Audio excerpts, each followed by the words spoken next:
Good afternoon, folks. Robert Chappell here, Executive Editor of Madison365 with your daily update for Friday, April 29th. A couple of things real quick. It's going to be a short one for your Friday afternoon, but I do want to get you caught up on a couple of things. We have 1,544 new confirmed COVID cases today, and our 7-day average is now up to 1,247. That's about 100 more than it was yesterday. So we were a little steady this week. The increases weren't real big. I think that's the biggest single day increase this week. Not ideal, not great. Also not ideal is the 9.3% positive test rate. We want that below 3%, right? We were below 3% for a minute there in March, late March, and we've been going up ever since. I mean, as you approach 10%, like that's really bad, right? Over 3 is like no longer under control, and now we're approaching 10%, which is kind of catastrophic from a case perspective. Now, whether those cases lead to any real significant problems is something else entirely, right? A lot of cases can be very disruptive, as you know, people try to quarantine and all that kind of stuff. But do those cases lead to severe illness and hospitalization and death? That's the real question. The hospitalizations are up today, kind of significantly. They were actually down yesterday, which was a nice little reprieve for the day. And I was hoping that they would continue to go down, but nope. We are at 234 people currently hospitalized, which again, that number by itself is not very bad. Okay, we still have plenty of ICU beds available in the state. We're not overwhelming our hospital systems right now, but the trend is wrong direction, right? 31 more people in the hospital today than yesterday. That's a 15% increase. Even worse, the increase in the past 7 days is 44%. The number of people hospitalized due to COVID-19 infection has increased 44% in the past 7 days. That's pretty bad news. 37 of those people are in the ICU. That's an increase of 2 today and 4 in the past week. So that the increase in ICU population is much smaller, much more manageable than the overall hospitalized population. Hospitalization is bad for a couple of reasons. It just indicates severe disease, first of all, but also it's just really devastating to be hospitalized.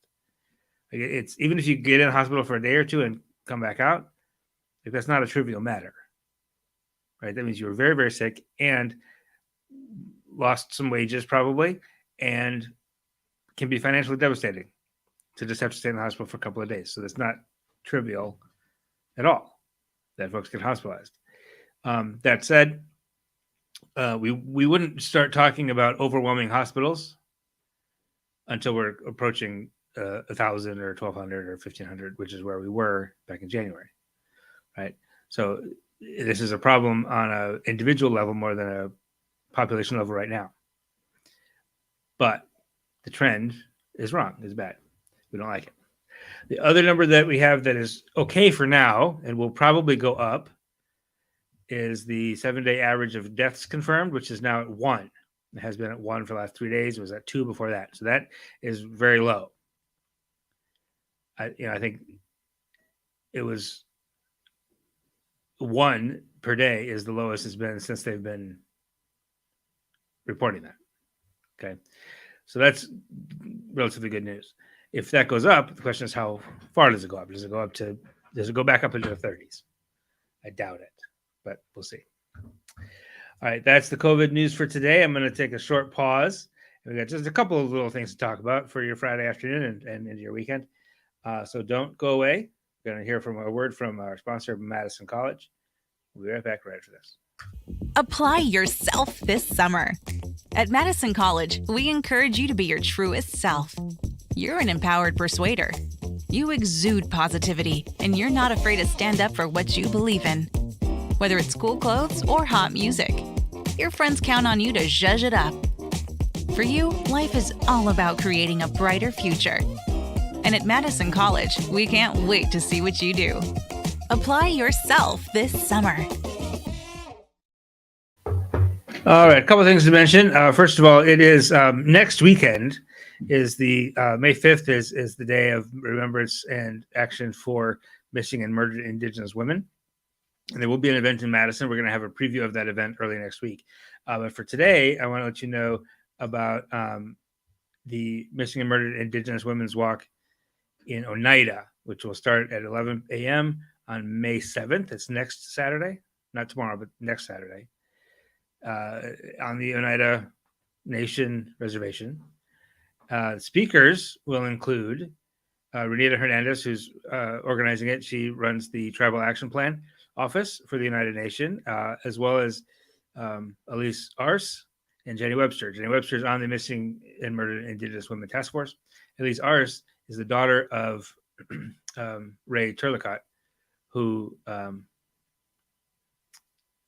was murdered in 1986. And Renita Hernandez told me that the missing and murdered Indigenous women and missing and murdered or Indigenous relatives is how she put it, because it, in her words, it affects not just women, but everyone. But it's closely related to opioid crisis, right? Drug addiction, opioid addiction leads to or is connected to violence in those communities. So that's her take on it. That's going to be the message next week, Saturday, May 9th. Again, all the details are there at Madison365.org. Also today, Dave Dahmer has a recap of the Centro Hispano strategic update. They put out their annual strategic update where they talked a little bit more about their new home. As you might remember, they got a grant from the state and from the county, and they're doing some capital campaign fundraising to build a new center.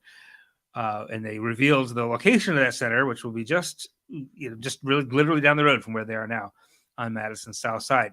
And it'll be a place where families can come together and to create community and really support each other in that south side Latino community. So again, Dave has that story for us at Madison365.org. And as that process goes along, it'll be the next year or two at least that they're working on building that new space, and we will definitely keep track of it and keep you up to date as it goes on. It's one of several building projects that are happening on the south side right now. You've got the Black Business Hub going up across from Villager Mall. You got the Center for Black Excellence and Culture down on Badger Road next to Fountain of Life Baptist Church. Just a lot of really exciting stuff happening on the south side of Madison right now, and we will be on top of all of it as it goes forward. That's all I have for you today. Have a wonderful evening. Have a wonderful weekend, and we will be back Monday with the latest news for you. Follow us on Facebook, Twitter, Instagram, and LinkedIn in the meantime. And if we don't hear from you over the weekend, we'll talk to you soon. Have a good one. This is 365 Media.